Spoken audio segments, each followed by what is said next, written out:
ಈಗ ತುಂಬ ವಿಚಾರಗಳನ್ನ ಮಾತಾಡಿದ್ರಿ. ಬಟ್ ರಾಖಿ ಬ್ರದರ್ ಅಂತ ಹೇಳಿದ್ರಿ, ಇವತ್ತಿಗೇನೋ ನಿಮ್ಗೆ ಹೈಕೋರ್ಟ್ ಹೇಳ್ತು FIRನ ರದ್ದು ಮಾಡ್ತು, ನಿಮಗೆ ಕ್ಲೀನ್ ಚಿಟ್ ಸಿಕ್ತು, ನಿಮಗೆ ಮತ್ತೆ ಚಿಪ್ಪಿ ಅಂತ ಇನ್ನೊಬ್ರು ಅವ್ರ ಹೆಸರು ನನಗೆ ಕನ್ಫ್ಯೂಷನ್ಸ್ ಇದೆ ಅವ್ರಿಗೆ. ಸೊ ಕ್ಲೀನ್ ಚಿಟ್ ಸಿಕ್ಕಾಗ ಎಷ್ಟು ಖುಷಿ ಆಯಿತು, ಮನೆಯವ್ರು ಏನು ಹೇಳಿದ್ರು, ಮತ್ತು ನೀವು ಯಾವಾಗಲೂ ಹೇಳ್ತೀರಾ ಕರ್ಮ ರಿಟರ್ನ್ಸ್ ಅಂತ. ಸೊ ಇವತ್ತಿಗೆ ನಿಮಗೆ ಏನು ಅಂದರೆ ಸತ್ಯ ಸಿಗಬೇಕು ದೇವ್ರ ಕಡೆಯಿಂದ, ಅದು ಸಿಕ್ಕಿದೆ. ಯಾರು ತಪ್ಪು ಮಾಡಿದ್ರು ಅವ್ರಿಗೆ ಶಿಕ್ಷೆ ಅಂತೂ ಆಗಿದೆ. ಆ ರಾಖಿ ಬ್ರದರ್ ಇವತ್ತಿನ ಪರಿಸ್ಥಿತಿ ಏನು, ಸೊ ಏನು ಹೇಳಲಿಕ್ಕೆ ಬಯಸ್ತೀರಿ ಈ ಕ್ಷಣ? ಅವರು ಇನ್ನೂ ಈ ಕೇಸಲ್ಲಿ ಅಕ್ಯೂಸ್ಡ್ ಆಗಿದ್ದಾರೆ. ಸೊ ನಾನು ನನ್ನ ನೇಚರ್ ಹೆಂಗಂದರೆ, ನಾನಾಯಿತು, ನನ್ನ ಜೀವನ ಆಯಿತು, ನನ್ನ ಗಂಡ ಆಯಿತು, ನನ್ನ ಕೆಲಸ ಆಯಿತು, 4 ಇಂಟರ್ವ್ಯೂಸ್ ಮಾಡಿದ್ವಿ, 2 ಸಿನಿಮಾ ಮಾಡಿದ್ವಿ, 2 ಇನ್ಸ್ಟಾಗ್ರಾಮ್ ಆಡ್ ಮಾಡಿದ್ವಿ, ನಮ್ಮ ಚೌಕಟ್ಟಲ್ಲಿ ನಾವಿದ್ದೀವಿ.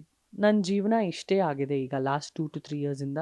ಹೆಂಗೋ ಸೋಷಿಯಲ್ ಮೀಡಿಯಾ ಬಂದ್ಬಿಟ್ಟು ನನ್ನ ಕೈ ಹಿಡಿತು. ಇನ್ಸ್ಟಾಗ್ರಾಮಲ್ಲಿ ಅದ್ದೂರಿಯಾದ ಸಕ್ಸಸ್ ಬಂದಿದೆ ನನಗೆ, ಫೇಸ್ಬುಕ್ಕಲ್ಲಿ ಅದ್ದೂರಿಯಾದ ಸಕ್ಸಸ್ ಬಂದಿದೆ. ಆ ಸಕ್ಸಸ್ ಜೊತೆ ನಾನು ಖುಷಿಯಾಗಿದ್ದೀನಿ. 2 ಸಿನಿಮಾಗಳು ನಾನು ಮಾಡ್ತಾಯಿದ್ದೀನಿ ಈಗ. ಆ್ಯಂಡ್ ನಮಗೆ ಬಣ್ಣ ಹಾಕ್ಕೊಂಡು ನಮ್ಮ ಕೆಲಸ ಮಾಡ್ಕೊಂಡು ಬಂದ್ಬಿಡೋದು ಅಷ್ಟೇ ಇಷ್ಟ. ಈಗ ನನಗೆ ಯಾರು ಏನು ಮಾಡಿದ್ದಾರೆ, ಅವ್ರೇನು ಜೀವನ ಮಾಡ್ತಾಯಿದ್ದಾರೆ, ಅವ್ರು ಹಾಳಾಗೋಗಲಿ ಅಂತ ನನಗೆ ನಿಜಕ್ಕೂ ಅಷ್ಟು ಚಿಕ್ಕ ವಿಚಾರದ ಹುಡುಗಿ ನಾನಲ್ಲ. ಆ್ಯಂಡ್ ನನಗೇನು ಅನಿಸುತ್ತಂದರೆ, ನನಗೆ ಯಾರ್ಯಾರು ನಾಶ ಮಾಡಲಿಕ್ಕೆ ಏನೇನು ಕೈ ಹಾಕ್ಬಿಟ್ಟು ಏನೇನು ಮಾಡಿದ್ದಾರೆ ಅಂತ ನನಗೆ ತುಂಬ ಚೆನ್ನಾಗಿ ಗೊತ್ತು. ನಾನು ಯಾವ ದ್ವೇಷನೂ ಅವ್ರ ಜೊತೆ ಅವ್ರ ಮೇಲೆ ತೀರಿಸ್ಕೊಳಕ್ಕೆ ಹೋಗಲ್ಲ. ಭಗವಂತನ ನ್ಯಾಯಾಲಯ ಎಲ್ಲ ನ್ಯಾಯಾಲಯಗಳ ಮೇಲೆ, ಲೈಕ್ ಯು ಟೋಲ್ಡ್, ಕರ್ಮ ರಿಟರ್ನ್ಸ್. ನಾನು ಇನ್ನೂ ನಮ್ಮ ಭಗವಂತನಲ್ಲಿ ನಾನು ಏನು ಕೇಳಲಿಕ್ಕೆ ಇಷ್ಟಪಡ್ತೀನಿ ಅಂದರೆ, ಭಗವಂತ ನಾನು ಅವ್ರನ್ನ ಮನಸಾಣೆ ಶಂಸೋಕ್ಕಾಗಿಲ್ಲ, ನೀನಾದರೂ ಅವರ ಈ ಕೆಟ್ಟ ಕರ್ಮಗಳನ್ನು ಶಂಸು, ಮತ್ತು ಅವ್ರಿಗೆ ಈ ಒಂದು ಕೆಟ್ಟ ಕರ್ಮದಿಂದ ಅವ್ರು ಏನೂ ಅನುಭವಿಸಬಾರ್ದು, ಅವ್ರನ್ನ ಚೆನ್ನಾಗೇ ಇಡು ಅಂತ ನಾನು ಎಲ್ಲೋ ಒಂದು ಕಡೆ ದೇವರಲ್ಲಿ ಕೇಳ್ಕೊಳ್ತೀನಿ. ಓಕೆ, ಈ ಒಂದು ಡ್ರಗ್ಸ್ ಪ್ರಕರಣದ ಆರೋಪ ಬಂದಾಗ, ನೀವು ಅರೆಸ್ಟ್ ಆದಾಗ 3 ತಿಂಗಳು ಒಳಗಡೆ ಇದ್ರಿ, ಅದರಿಂದ ಹೊರಗಡೆ ಬಂದ ಮೇಲೆ ಎಷ್ಟೋ ಅವಕಾಶಗಳು, ನೀವು ಅವಾಗ ಒಂದು ಸಕ್ಸಸ್ ಲೆವೆಲಲ್ಲಿ ಕಾಣ್ತಾ ಇದ್ರಿ, ಬ್ಯಾಕ್ ಟು ಬ್ಯಾಕ್ ಸಿನಿಮಾ ಮಾಡ್ತಿದ್ರಿ. ಸೊ ಇದು ಆರೋಪಿನೋ ಅಪರಾಧಿನೋ ಅಂತ ತೀರ್ಮಾನ ಮಾಡೋದಕ್ಕೂ ಮುಂಚೆ ಎಷ್ಟೋ ಜನ ಪ್ರೊಡ್ಯೂಸರ್ಸ್ಗಳು, ಡೈರೆಕ್ಟರ್ಸ್ಗಳು ಹಿಂದೆ ಇಟ್ಟರು, ಮುಂದಿಟ್ಟಿದ್ದಂಥ ಹೆಜ್ಜೆನ, ಅಥವಾ ಅಡ್ವಾನ್ಸ್ಗಳು ಎಷ್ಟೋ ಕೊಟ್ಟಿದ್ರು ಅಂತ ಕಾಣುತ್ತೆ. ಬಟ್ ಇದು ಎಷ್ಟು ನಿಮ್ಮ ಸಿನಿ ಕರಿಯರ್ಗೆ ಈ ಒಂದು ಡ್ರಗ್ಸ್ ಕೇಸ್ ಆರೋಪ ಎಷ್ಟು ಹೊಡೆತ ಕೊಡ್ತು ಅನ್ನೋಂಥದ್ದು? ಮೊನ್ನೆ June 1 ನೋಡಿ, ಒಂದು ಉದ್ಘಾಟನೆಗೆ ಅಂತ ಒಂದು 75,000 ಅಡ್ವಾನ್ಸ್ ನನಗೆ ಬರುತ್ತೆ.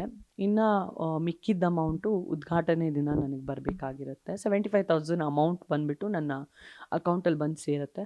ಅದಾದಮೇಲೆ ಇನ್ನೇನು ನಾಳೆ ಬೆಳಗ್ಗೆ ಇನಾಗ್ರೇಷನ್ನು. ಇವತ್ತು ಸಾಯಂಕಾಲ ನನಗೆ ಫೋನ್ ಬರುತ್ತೆ, ಏನಂತ, ನಾಳೆ ಇನಾಗ್ರೇಷನ್ ಕ್ಯಾನ್ಸಲ್ ಆಗೋಗಿದೆ. ಆಯ್ತು, ಏನಾಯಿತು ಇದ್ದಕ್ಕಿದ್ದಂಗೆ? ಇಲ್ಲ, ನಿಮಗೇನು ಹೇಳಬೇಕು ಅಂತ ನನಗೆ ಗೊತ್ತಿಲ್ಲ, ನೀವು ದಯವಿಟ್ಟು ನೋಡಿ, ನಾಳೆ ಇನಾಗ್ರೇಷನ್ ಕ್ಯಾನ್ಸಲ್ ಆಗೋಗಿದೆ, ಆ ಅಡ್ವಾನ್ಸ್ ಕೂಡ ನಮಗೆ ರಿಟರ್ನ್ ಮಾಡಿಬಿಡಿ. ಆ್ಯಂಡ್ ನನಗೆ ಆಬ್ವಿಯಸ್ಲಿ ಕಣ್ಣಲ್ಲಿ ನೀರು ಬರುತ್ತಲ್ವ, ಬೇರೆ ಹೀರೋಯಿನ್ಗೆ ಆಯ್ಕೆ ಮಾಡ್ಕೊಂಡಿದ್ದಾರೆ, ಯಾಕಂದರೆ ನಿಮ್ಮ ಮೇಲೆ ಆ ಕೇಸ್ ಇತ್ತಲ್ವ, ಅದಕ್ಕೆ. ಮೊನ್ನೆ ತನಕನೂ, ದಿಸ್ ಇಸ್ June 1 ನಡೆದಿದ್ದ ಸಂಘಟನೆ ನಾನು ನಿಮಗೆ ಹೇಳ್ತಾ ಇದ್ದೀನಿ. ಸೊ ಈ ಥರ ಐ ಥಿಂಕ್ ನನಗೆ ಆಲ್ಮೋಸ್ಟ್ 1.5 to 2.5 crores ಏಟ್ ಬಿದ್ದಿರ್ಬೋದು. When it comes to inaugurations, when it comes to film opportunities, advertisements, ಎಷ್ಟೋ ಲಾಸ್ ಆಗಿದೆ. ಮತ್ತು ನೋಡಿ, ಇನ್ನೊಂದು ಹೇಳ್ತೀನಿ, ಎಲ್ಲನೂ ಜೀವನದಲ್ಲಿ ದುಡ್ಡಂತ ಇಲ್ಲ. ನಮ್ಮ ಪಾಕೆಟಲ್ಲಿ 100 ರೂಪಾಯಿ ಇರಲಿ, ನಮ್ಮ ಒಂದು ದಿನದ ಸಂಪಾದನೆ ಬರೀ 200 ರೂಪಾಯಿ ಆಗಿರಲಿ, ಮನುಷ್ಯನಿಗೆ ಮರ್ಯಾದೆ ಅನ್ನೋದು ಕೋಟಿ ಸಂಪಾದನೆ ಮಾಡೋದ್ರಿಂದನೂ ಜಾಸ್ತಿ ಹೆಚ್ಚು ಅನ್ನೋದು ನಮಗೆ ನಮ್ಮ ಸ್ವಾಭಿಮಾನ ಮತ್ತು ಸೆಲ್ಫ್ ರೆಸ್ಪೆಕ್ಟ್, ಮರ್ಯಾದೆ. ಸೊ ಅದು ಕಳ್ಕೊಂಡ್ರೆ ನಿಜಕ್ಕೂ ಒಂದು ಮನುಷ್ಯ ತುಂಬ ಶೇಕ್ ಆಗೋಗ್ತಾನೆ, ಯುನೋ. ಸೊ ಅದು ನನ್ನ ಜೊತೆ ಆಯಿತು. ಒಳಗಿಂದ ಆಚೆ ಬಂದಾದಮೇಲೆ 6 months ಡೀಪ್ ಡಿಪ್ರೆಷನಲ್ಲಿದ್ದು ಮೆಡಿಕೇಷನ್ಸ್ ತಗೊಂಡೆ. ಆ ಭಗವಂತನ ಕರುಣೆನೂ ಹೆಂಗಿದೆ ನೋಡಿ, ನಾನು ಅಷ್ಟು ಮೆಡಿಕೇಷನ್ಸು ಡಿಪ್ರೆಷನಲ್ಲಿ ಇದ್ದಾಗ ನಾನು ನನ್ನ ಕೋವಿಡ್ ಕೆಲಸ ಎಲ್ಲ ಮಾಡಿದೆ. ನಮ್ಮ ಕೋವಿಡ್ ಕರ್ತವ್ಯಗಳು ಸಂಜನಾ ಗಲ್ರಾನಿ ಫೌಂಡೇಶನಿಂದ ನಿಮ್ಮೆಲ್ಲರ ಮುಂದೆ ನಾನು ತುಂಬಾ ಜೋರಾಗಿ ಅದ್ರ ಮೇಲೆ ಫೋಕಸ್ ಮಾಡಿದೆ. ಅದು ನಾನು ನನ್ನ ಗಾಯ ತೀರಿಸ್ಕೊಳ್ಳೋದಕ್ಕೆ ನಾನು ಮಾಡಿದ್ದು. ನಾನು ಬಹುಶಃ ಬೇರೆಯವರಿಗೆ ಇಂಪ್ರೆಸ್ ಮಾಡಲಿಕ್ಕೆ ಅದು ಮಾಡಲಿಲ್ಲ. ನನ್ನ ಜೊತೆ ಏನಾಗಿತ್ತು, ನನ್ನ ಗಾಯಕ್ಕೆ ನನಗೊಂದು ಔಷಧಿ ಬೇಕಿತ್ತು, ಅದು ನಾನು ಬೇರೆಯವರ ನೋವು ಕಮ್ಮಿ ಮಾಡೋದ್ರಲ್ಲಿ ಅದೇ ನನಗೆ ಒಂದು ಔಷಧಿ ಆಗಿತ್ತು. ನನ್ನ ನೋವು ಕಮ್ಮಿ ಆಗ್ತಾಯಿತ್ತು ಎಲ್ಲೋ ಒಂದು ಕಡೆ. So I got involved in Sanjana Galrani foundation. And ಅದಾದಮೇಲೆ ದೇವರ ದಯೆ, ದೇವರ ಕರುಣೆ ನೋಡಿ ನನಗೆ ಇಮಿಡಿಯೇಟ್ಲಿ ಮಗನ ವರದಾನ ಕೊಟ್ಟರು.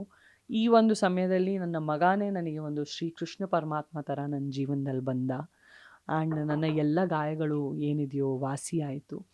ಆ್ಯಂಡ್ ಈಗ ನಾನು ನಿಮ್ಮ ಮುಂದೆ ಇದ್ದೀನಿ, 2 ಚಿತ್ರಗಳು ಮಾಡ್ತಾಯಿದ್ದೀನಿ, ಹಾಗೂ ಹಲವಾರು ಇನ್ಸ್ಟಾಗ್ರಾಮ್ ಆ್ಯಡ್ಸ್ ಜೊತೆಗೆ ನನ್ನ ಜೀವನ ಮಾಡ್ತಾಯಿದ್ದೀನಿ.